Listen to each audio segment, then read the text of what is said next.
হ্যাঁ এভরিওয়ান, জন্মাষ্টমী সুন্দর মিনি ব্লগটা নিয়ে চলে আসলাম। এই দেখো, সোনার বাবা বাজার থেকে গিয়ে দুটা কটনের ড্রেস, বাঁশি আর চকলেট নিয়ে এসেছে। একটা ড্রেস হলো লাড্ডু গোপালের জন্য আমাদের, আর একটা হলো জেঠুদের লাড্ডু গোপালের জন্য। তারপর সোনার পাপা মিলে লাড্ডু গোপালের জন্য বার্থডে কার্ড বানিয়েছে, বেলুন ফুলিয়েছে। সোনা তো খুব এক্সাইটেড। আমি তো এবার পূজা করতে পারছি না, শাশুড়ি মা সোনার পাপা মিলেই পুজোটা করবে। সবটাই তোমরা দেখতে থাকো। ঠাকুর ঘরে এসে বেলুন লাগিয়ে দিয়েছে, আর এই যে বার্থডে কার্ডটা দেখো নিজের হাতে বানিয়েছে আর এইভাবে লাগিয়েছে। দেখতে কত সুন্দর লাগছে না? আর এই গিফটটা হলো আমার যা আমাদের লাড্ডু গোপালকে দিয়েছে। আর সোনাও রেডি হয়ে গেছে, ধুতির সাথে এই কটন শার্টটা পরিয়ে দিয়েছে। কেমন লাগছে জানিও তো। এখন টাইম হচ্ছে সন্ধ্যা 7:30। এখন লাড্ডু সোনাকে স্নান করানো হবে। সোনা গপু দাদাকে নিয়ে একটু আদর করে নিচ্ছে। এই দেখো আবার আপ্পাও দিচ্ছে। তো এই যে আমাদের লাড্ডু গোপাল বসে গেল বাথটাবে সুন্দর করে স্নান করার জন্য। তো তোমরা জন্মাষ্টমীকে কীভাবে পালন করো অবশ্যই কমেন্ট করে একটা জানিও। আর সবাই কিন্তু রাধে রাধে অবশ্যই কমেন্টে লিখে যেও। তারপর সোনা ওর পাপার সাথে সুন্দর করে লাড্ডু দাদাকে স্নান করিয়ে দিচ্ছে।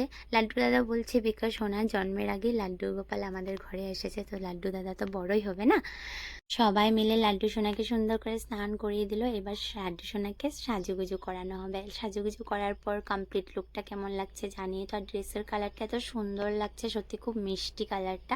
বাঁশিটাও দেখো খুব সুন্দর রাধে লেখা বাঁশিটার মধ্যে। তারপর সোনাও লাড্ডু দাদাকে একটা চকলেট দিয়ে দিল।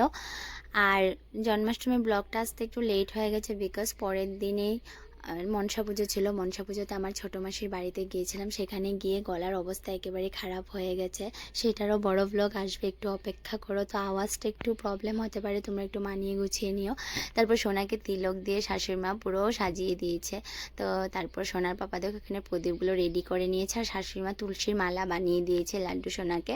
তারপর সোনা এখানে পুরো ভক্তি ভরে একটু পরে পরে এসে নমস্কার করছে। তো বাটা টাটা দিয়ে বাতি টাতি জ্বালিয়ে শাশুড়ি মা এখানে পুরো ধূপধুনা সারা বাড়িতে দেখিয়ে দিচ্ছে।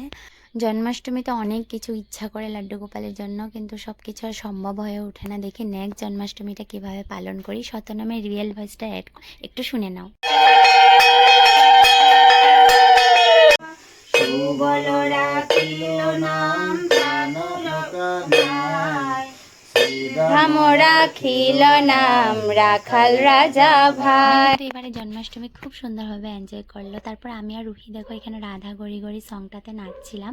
তো নাচটা দেখে কিন্তু কেউ কিছু করে না, দিয়ে দিয়েছি ক্লিপটা। তারপর সবাই এসেছিলো, সবাইকে প্রসাদ টসাদ দেওয়া হয়েছে, আমিও প্রসাদ নিলাম। ক্লিপটা না আমি নিতেই ভুলে গেছিলাম। তো ফিরে আসছি মনসা পুজোর ব্লগ নিয়ে। সবাই ভালো থেকো। তো চলো আজকের মতন এখানে বাই।